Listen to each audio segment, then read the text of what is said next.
दोस्तों, मैं अजीत कुमार और आप देख रहे हैं द स्टडी पॉइंट। आज मैं आप लोगों को क्लास 10th के हिस्ट्री के सिलेबस के बारे में बताने जा रहा हूं। तो आप शुरू से लेकर अंत तक वीडियो को जरूर देखें, स्किप बिल्कुल ही ना करें। तो हम चलते हैं वीडियो की ओर। पहला चैप्टर है आपका यूरोप में राष्ट्रवाद का उदय। आखिर राष्ट्रवाद का अर्थ होता क्या है, ये हम जानेंगे।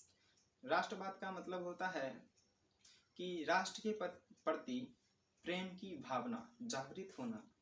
क्या?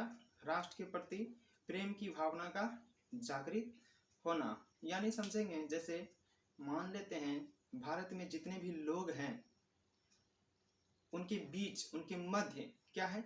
भौगोलिक संस्कृति है, भावना है, एक दूसरे के बीच प्रेम की भावना है, एकता है। इसी को हम क्या बोलेंगे? राष्ट्रवाद कहेंगे। तो दूसरा चैप्टर है आपका इंडो चाइना में राष्ट्रवादी आंदोलन। इंडो चाइना में राष्ट्रवादी आंदोलन। इंडो चाइना 3 देश से मिलकर बना हुआ है।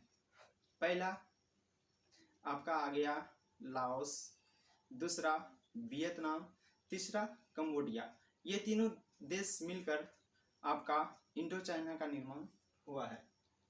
तीसरा है आपका भारत में राष्ट्रवाद। वीडियो को शुरू से अंत तक जरूर देखें, आप समझ जाइएगा। भारत में राष्ट्रवाद, तो हम बता चुके हैं राष्ट्रवाद है क्या। राष्ट्रवाद यानी, फिर से बता दे रहा हूं आप लोगों को, राष्ट्रवाद यानी देश के प्रति प्रेम की भावना जागृत होना। तो हुआ था उस समय क्या, इसमें हम जानेंगे राष्ट्रवाद का जन्म कैसे हुआ, ठीक ना। तो भारत में राष्ट्रवाद, तो राष्ट्रवाद उस समय हुआ तो क्या, हमारे देश के जो लोग हैं उनके मन में राष्ट्रवाद की भावना उत्पन्न हुई क्यों, तो हम जानेंगे। पहले जो था उस समय अंग्रेज पीरियड के समय, उस समय जो अंग्रेज हुआ करते थे उस समय भारतीय लोगों पर बहुत ही अत्याचार जुल्म किया करते थे, जिसके कारण भारतीय लोग आक्रोशित होकर, अंग्रेज से आक्रोशित होकर इन्होंने सोचा कि कोई आंदोलन किया जाए। तो भारत देश के लोगों के अंदर एक राष्ट्रवाद की भावना उत्पन्न हुई, यानी देश के प्रति प्रेम की भावना उत्पन्न हुई और वो आंदोलन करना शुरू कर दिए।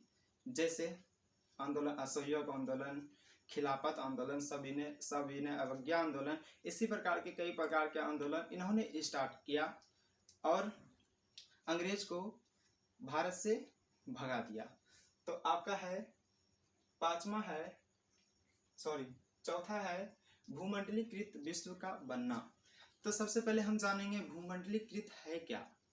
भूमंडलीकृत है क्या, तो भूमंडलीकृत मतलब होता है किसी भी देश में स्वतंत्र रूप से हम जा सकते हैं, घूम सकते हैं, व्यापार कर सकते हैं, कोई भी सामान को बेच सकते हैं।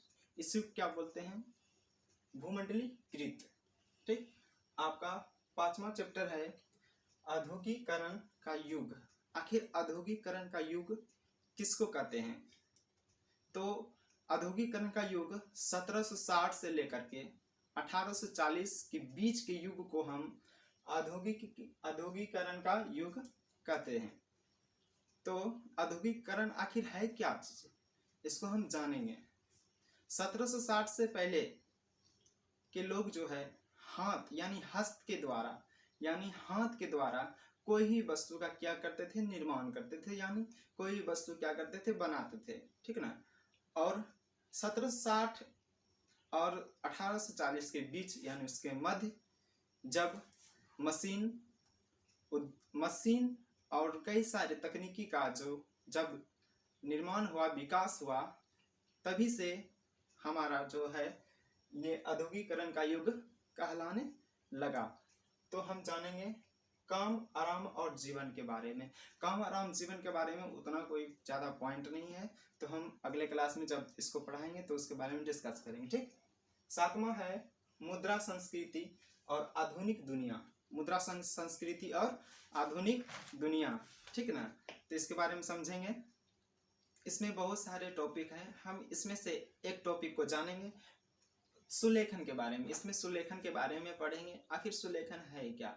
सुलेखन से हम यानी सुलेखन का तात्पर्य यह है कि सुलेखन यानी सुंदर लेख, यानी जो उस टाइम में जिसका अक्षर सुंदर मतलब सुंदर बैठा करता था, उसी से लेख या तो कोई कविता या किताबें लिखाई जाती थी, उसे सुलेखन कहते हैं। ठीक, अगला है चैप्टर आपका उपन्यास, समाज और इतिहास।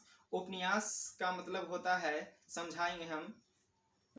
उप का मतलब होता है उपन्यास, उपन्यास का अर्थ होता है, समझेंगे।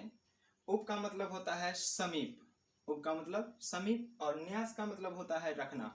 उप का मतलब क्या होता है? समीप, और न्यास का मतलब होता है रखना। ठीक, यानी समझेंगे आप। उपन्यास का मतलब समझ गए, कहाँ से लिया गया है उपन्यास, कहाँ से लिया गया है, इसमें कितने उपन्यास हैं जो बहुत ही फेमस हैं।